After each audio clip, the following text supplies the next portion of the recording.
This is James Taylor, and you're listening to The Creative Life. The Creative Life podcast is a show created for you, the creative. If you're looking for inspiration, motivation, and advice while at home, at work, or on your daily commute, then this show is for you. Each episode brings you a successful creative, whether that's a musician, writer, artist, designer, performer, educator, or creative entrepreneur. They share their journey, their successes, their failures, their creative process, their insights, and much, much more.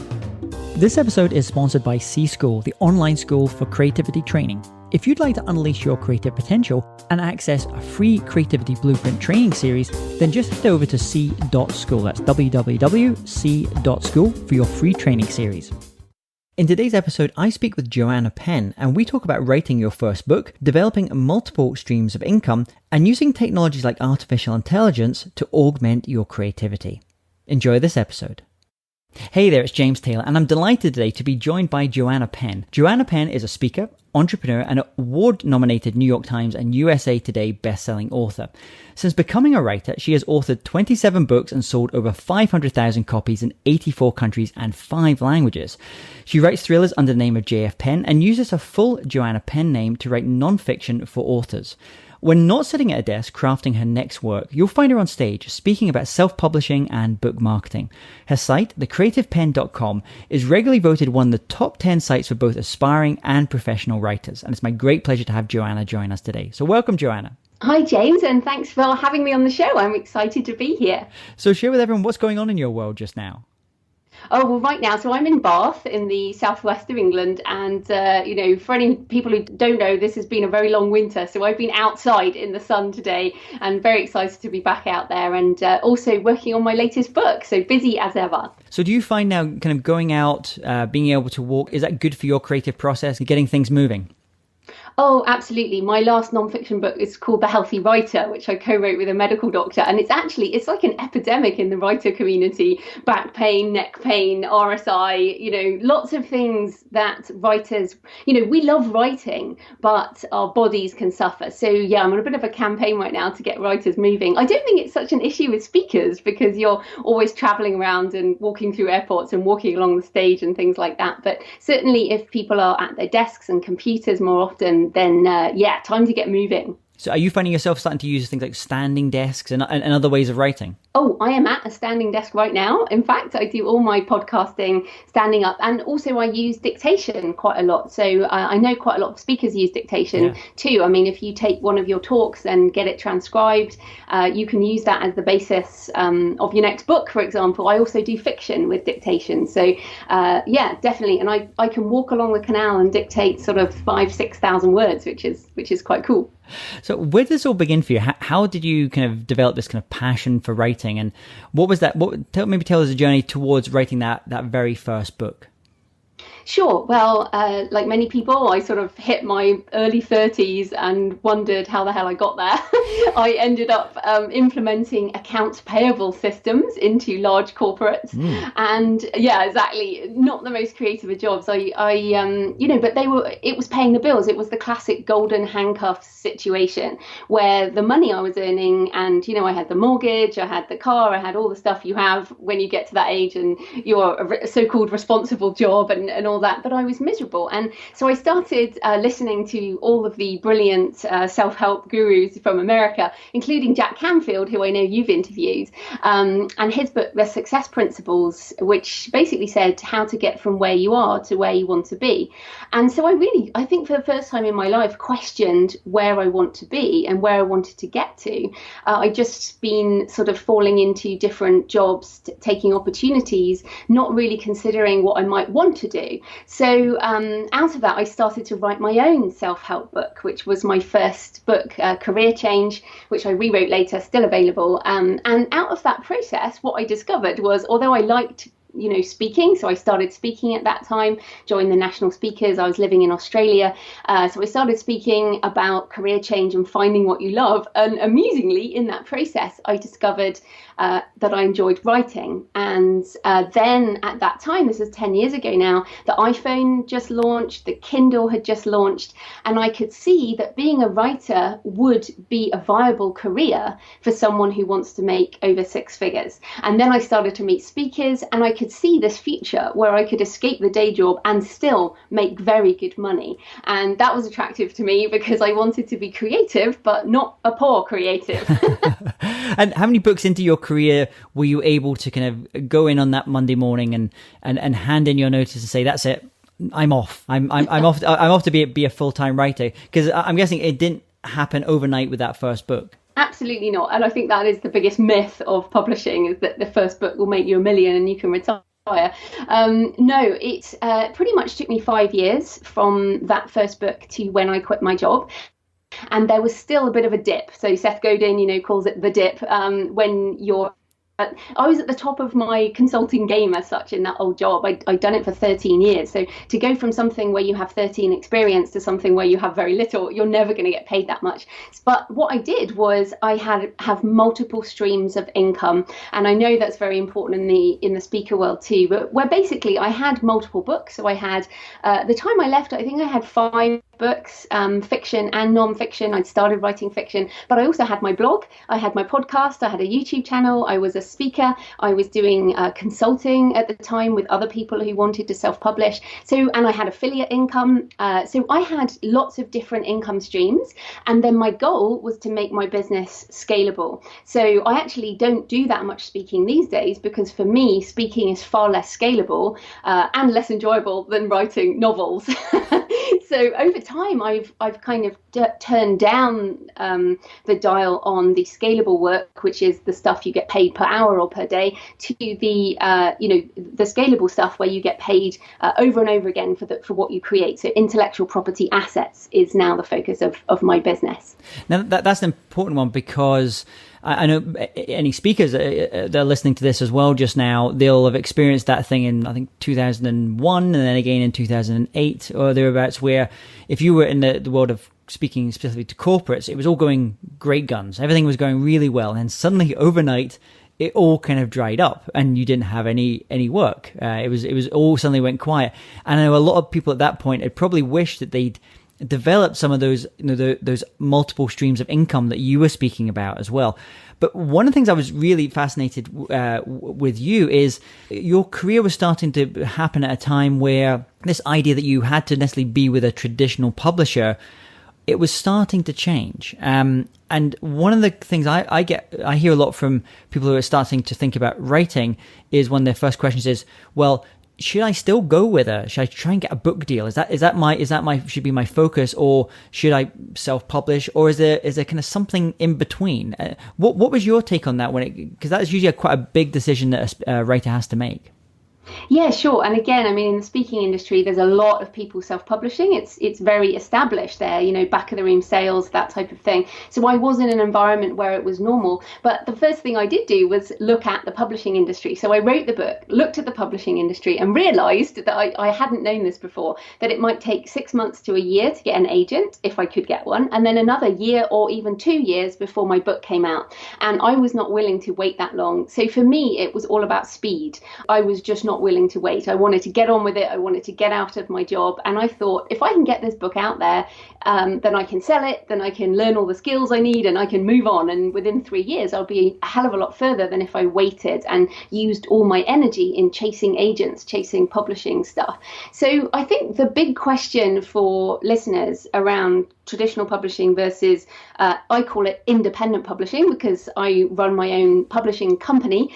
Self-publishing, I think, is okay if you're doing it as a project for love. But if you're doing it as a business, then you are like an independent publisher. So essentially, if you want a book that is going to give you kudos and you want to, let's say you want to be a New York Times bestseller and you want some publisher name on the spine so you can go and get speaking gigs or you can go and present yourself in that way. If it's about the prestige, then traditional publishing is still absolutely fantastic and it's very good in many ways. But if you want to make money with your books, so let's just take an example of that.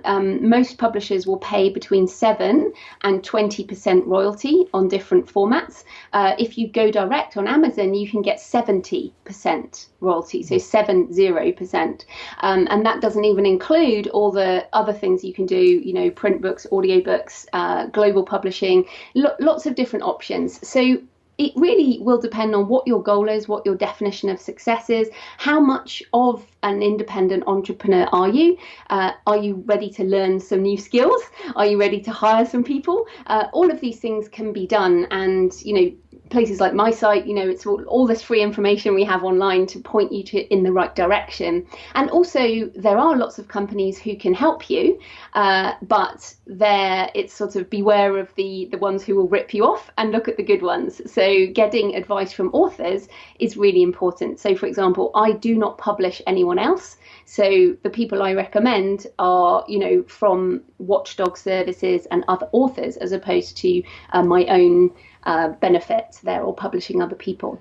So I guess that it means you kind of have to start with you're almost at your own values. You're obviously very keen in terms of I sense there's an independent spirit in you anyway, yes. in that way, and also it sounds like you have ideas pouring out of you. So speed is pretty critical for you. You have these things, you want to get these projects out there because you're really passionate about. So someone that's listening to this just now that feels that is what they're more drawn to, the independent publishing is perhaps a better route to go down.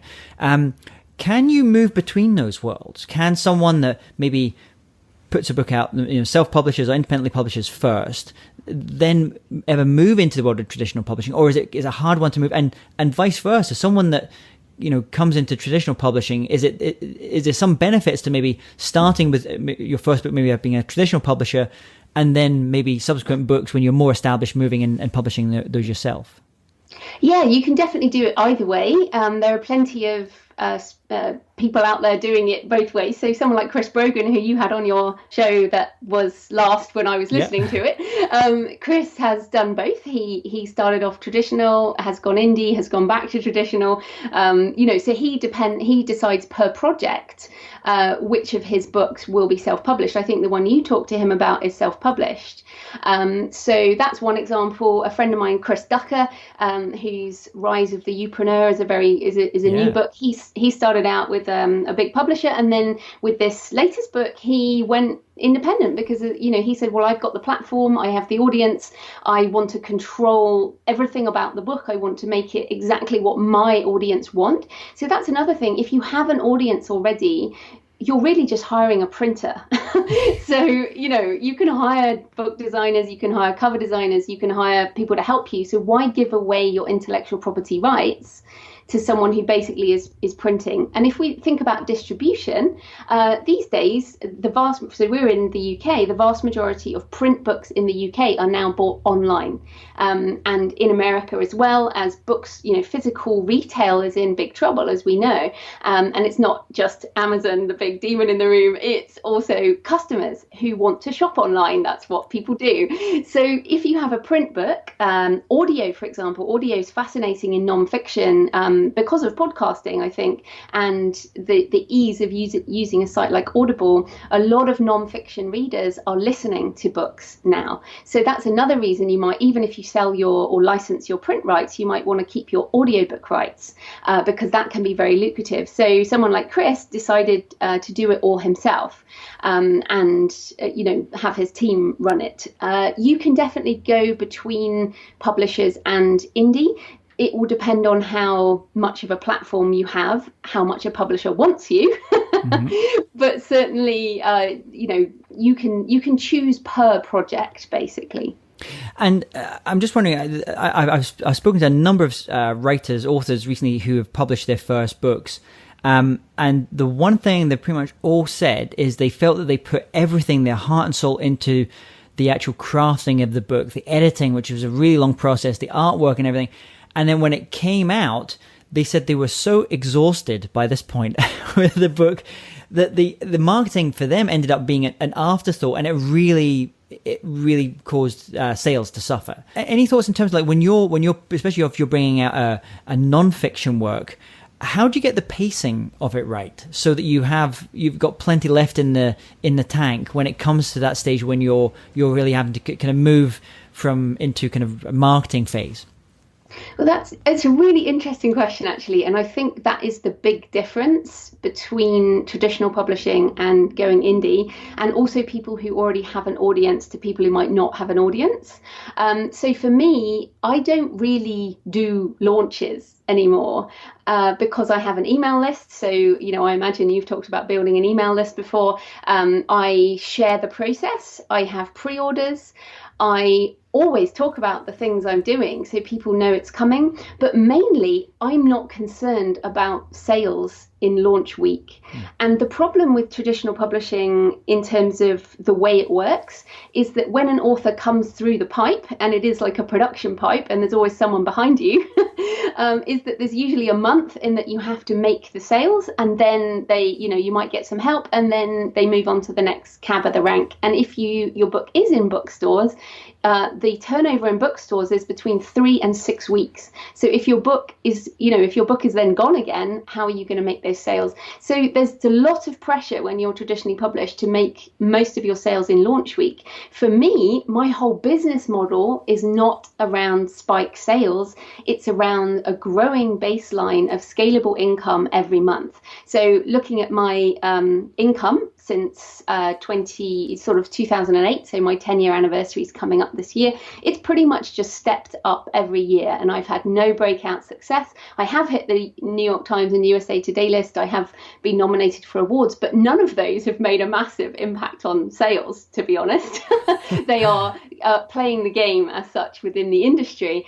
We can talk about that if you like, but it's so for me, that's how I do it. There is no real massive energy drain of launch, because I'm far more interested in sustainable sales over the long term, which are things like this. Yeah. Who know, you know how podcasting works. I mean, we don't know who's listening. We don't know when they're listening. This is like time travel. Someone could listen in 5 years' time and go check out one of my books. That's nothing to do with my launch. So I think it's a mindset shift when you're looking at evergreen sales over the long term, which is much more of an independent focus. And that's something, it reminds me of a conversation I had with Michael Bungay Stanier from Canada. And he's self-published. Yeah, he's self-published. So his previous book had been published by a well-known publisher. We're not going to say who they are. And he was working on his second book, and he'd really got it to wait. And there was like multiple versions of it, and the publisher was still not committing to like, yes, this is the one we want. They kept wanting little changes all the time, and that wasn't any. Then there was like big changes, like they wanted to go in a completely different direction with it. And finally, he just said to them, listen, if you don't agree in the next 24 hours to take this book and publish it, then I'm just going to release it on my own. And that they said, okay, just go on your own. And that's what he did. And it was interesting, he said, because one of the things in that, going back and forth in that conversation, he said, I decided to write this book because I wanted to write a classic. I didn't necessarily want to write a book that was just going to be that big hit for those couple of weeks. I wanted to write a classic book. And he said, if you go into the perspective of, I want to write a classic in my field or my topic or my area, your conversation becomes slightly different. And he said, when it came to the marketing, he said, I'm going to market this book for the next 3 years. It's not going to be a big push right at the start as a launch, like, you were saying there. He said, I'm just going to be doing podcasts once a week. I want to be doing, I want to do one podcast a week, or I want to do one guest thing a week. And I think last time I saw, he'd done about 250,000 copies of that book, and it's self-published. Yeah, exactly. And that's the thing. It just, it's compounding. Or someone like I would love to call him my friend, an acquaintance who's been on my podcast multiple times, Stephen Pressfield, who wrote The War of Art, which is a classic. He and his business partner got the rights back for that book, and because the publisher was kind of ignoring it, so they decided to do it themselves. So now Stephen Pressfield does self-publish his books for authors, books for writers, and his creative books, because they are evergreen, and because he blogs, because he goes on podcasts, because he does all of this type of thing, it keeps those sales going. So I totally agree with that, and what Michael said, and it's what I do, and to me it's the most sustainable thing. And the other thing to remember with traditional publishing, with the way the money works, is the author might not feel they have the skin in the game financially, whereas I know that if I keep making sales, I'm going to keep making income. Whereas for many people, that advance, which might have been paid before, may never be earned out, so they may never see another payment again, and that might kind of change the mindset around wanting to keep marketing that thing. And over this 10-year journey in writing that you've had, was there a key insight or a light bulb moment in your life and in this creative journey, a time when you went, okay, this is the direction I want to be going with my writing, or you made a key distinction in what you were doing? Well, I think there's been lots, and I'd say it's a bit like the skiing down a hill. You know, you might see it down the bottom of the hill that you want a creative life. I knew I wanted to write, I wanted to read, and I wanted to travel. Those were the three things I wanted to do with my life. I certainly didn't think I would write fiction. So that was one very interesting moment for me, was deciding to write a novel. And originally I decided to write a novel because I wanted to do NaNoWriMo, National Novel Writing Month, which is every November, because I wanted to blog about it, because I had a blog. So it was a really weird kind of reasoning. But when I wrote 20,000 words that month, and that became the seed of my first novel, Stone of Fire.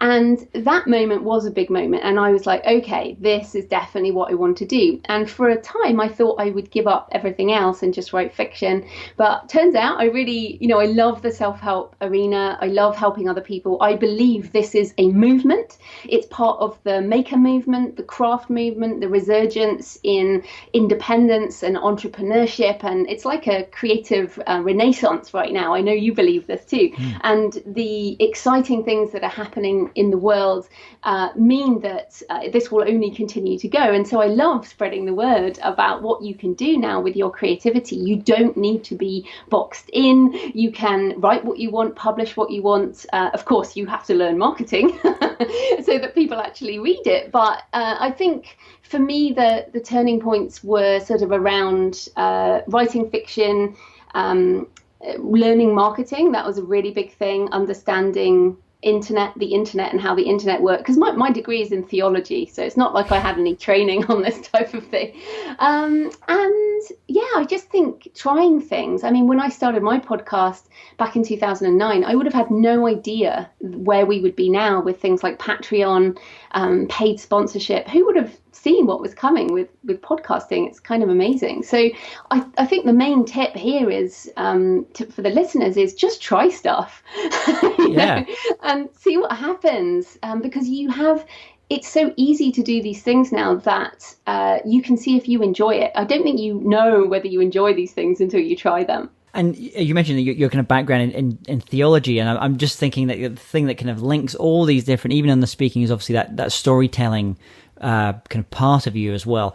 You also mentioned about maybe new technologies, things that are coming in. I was speaking at a conference recently in the States, and one of the things I quoted was that they estimate by the end of this year, I think it was a Gartner study, that 20% of all business content will be generated or be authored by a machine.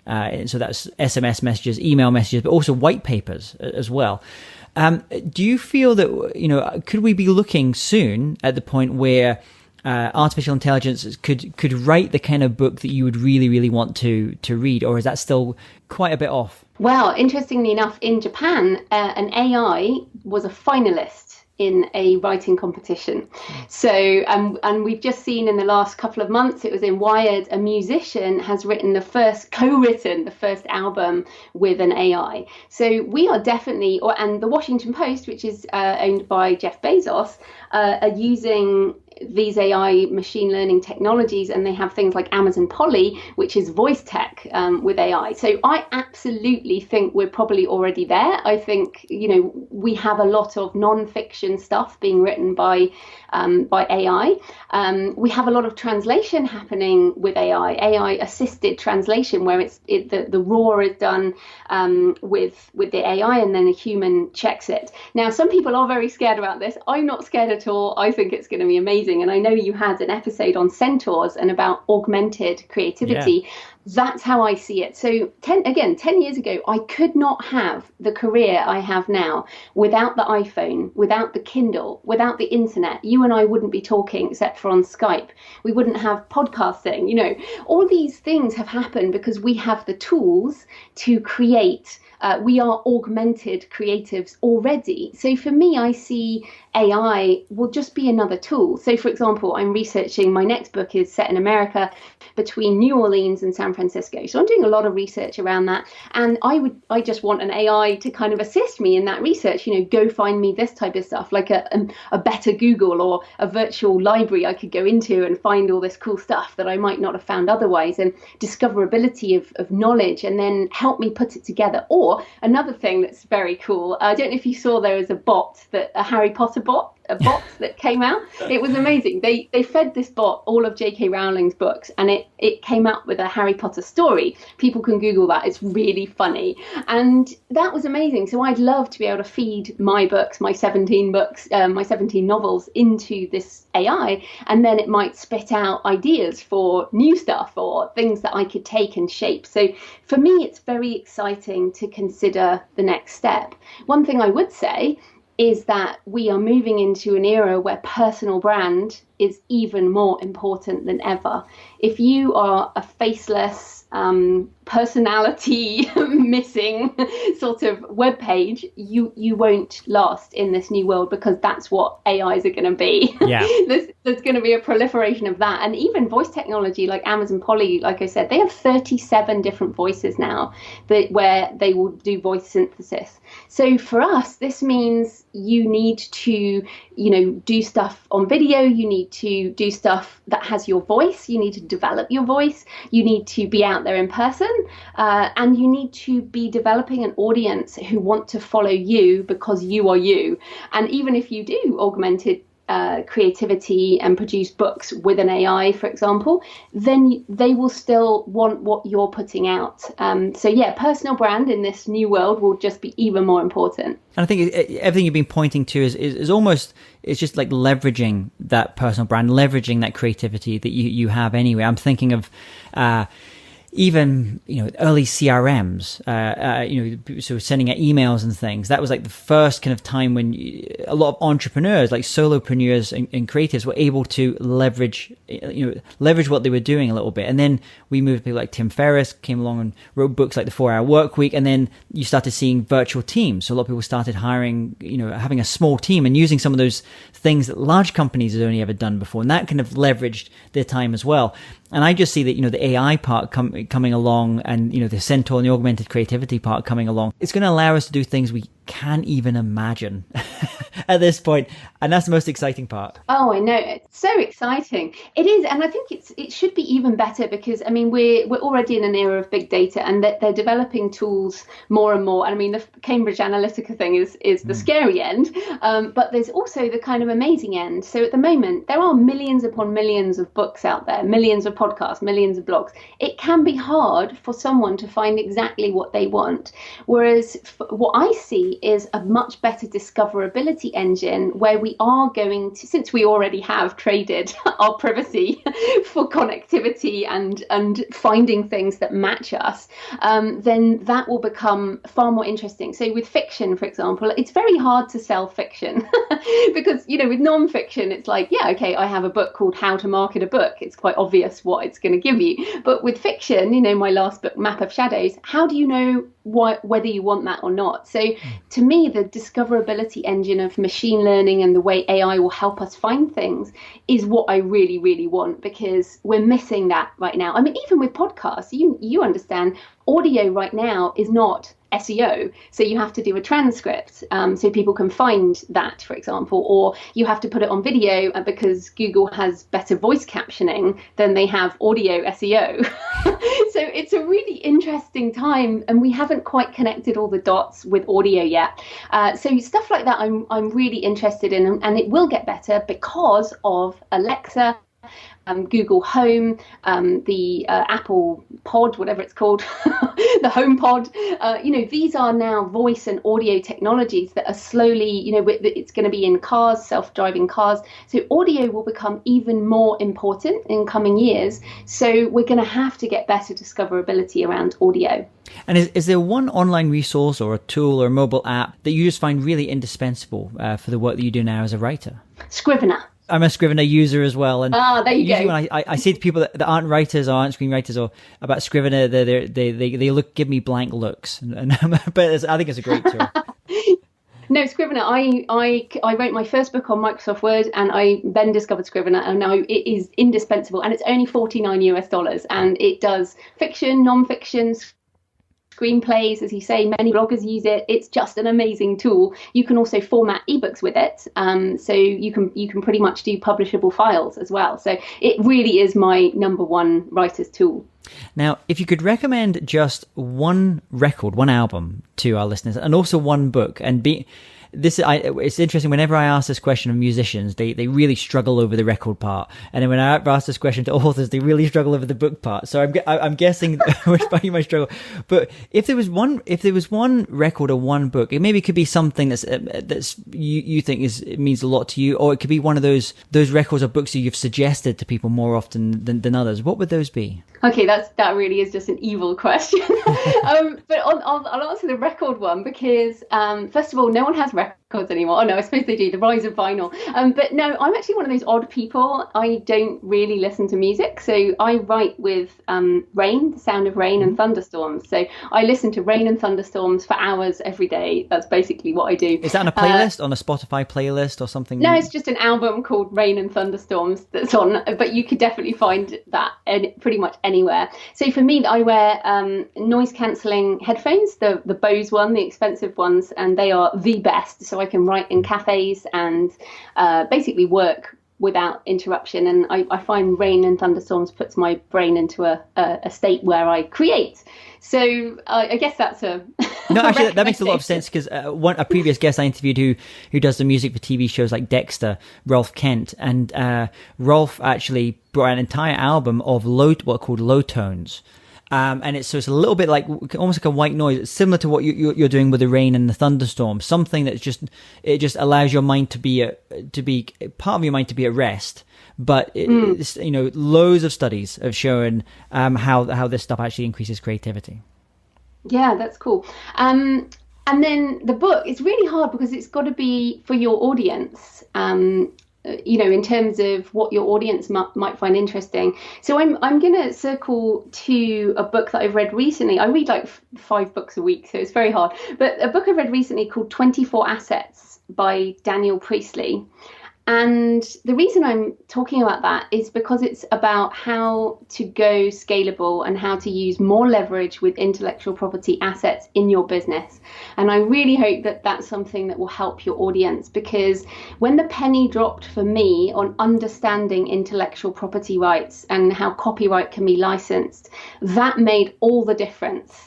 To my business. I went from 6 figures to multi-6 figures, and it's growing and growing, because when you understand that you can create one manuscript that you can turn into multiple streams of income, it is just incredible. So I hope that will help your audience. And so 24 Assets by Daniel Priestley. Great. I'll put that link here as well. So final question for you, Joanna. Let's imagine you woke up tomorrow morning and you have to start from scratch. I'm going to give you the tools that you currently use, your Scrivener, your laptop, however you create.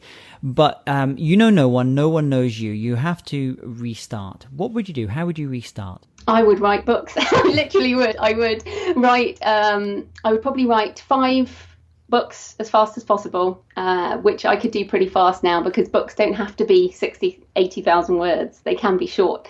So I would probably write 5 short non-fiction books. Get them up on Amazon, put them in KDP Select, and I'd get some money in 90 days. So before then, I'd probably do some consulting, like just get on the phone with people and charge them by the hour or something. But yeah, I would do books like every time. I think that they are so just an incredible way of packaging your information and your knowledge, and people want them. They're hungry for them. And if people want to find out more about you, both on the non-fiction and the fiction side, or maybe that you've stirred something in them, you're kind of giving them a little bit more of that kind of creative bug back, where is the best place for them to go online to learn more about you? Sure. Well, come on over to the Creative Penn podcast, Penn with a double N, and also thecreativepenn.com, which is where all my stuff is, books at all the usual places. Or if you have a specific question, I'm always on Twitter at the Creative Penn. Well, Joanna, it's been an absolute pleasure speaking with you today. Thank you so much for coming on. You're one of those names I've heard so many times from so many colleagues, friends, and so it's been an absolute joy finally getting a chance to speak and to learn about your creative journey and your creative life. So thank you so much for coming on today. Oh, and thanks for having me, James. That was great. Hey, James Taylor here again. And if you're interested in living a more creative life, then I'd love to invite you to join me as I share some of the most successful strategies and techniques that high-performing creatives use. I put them all together in a free downloadable ebook that you can get by going to jamestaylor.me. That's jamestaylor.me to get your free downloadable ebook on creativity.